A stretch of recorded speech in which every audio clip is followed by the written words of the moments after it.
Kui sul on olemas idee ja vahendid oma mobiilirakenduse arendamiseks, siis sa peaksid hakatuseks kindlasti läbi mõtlema hoolega selle rakenduse kasutusmugavuse.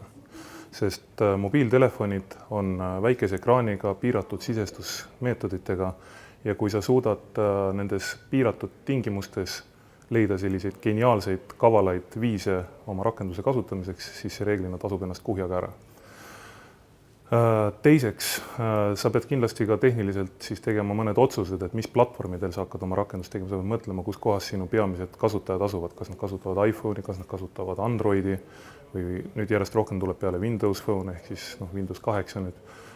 Või tahad, et su rakendus jookseks mitmel platvormil, need on asjad, mille peale tuleb alguses mõelda, sest need on valikud, mis pannakse algusest tehniliselt paika, nad on tehniliselt erinevad platvormid.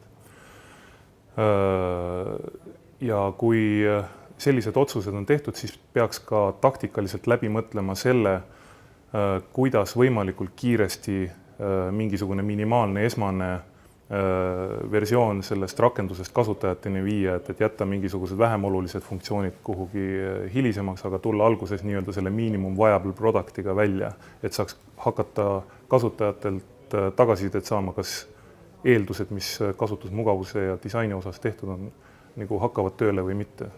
Et selleks on erinevaid meetodeid, kuidas kasutajatega testida.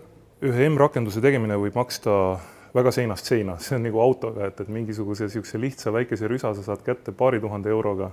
Samas teisel pool otsas hinnalage ei ole, et see sõltub väga palju rakenduse keerukusest ja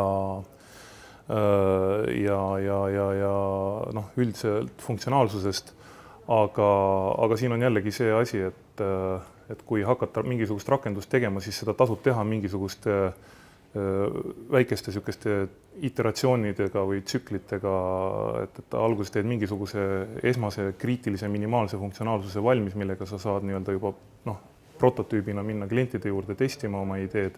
Kui see asi tundub, et on õige, siis saab lisada järgmise kihi asju sinna juurde, mis on olulisuselt järgmised ja nii edasi, ja sedasi jätkata seda protsessi, kuni vajadust on.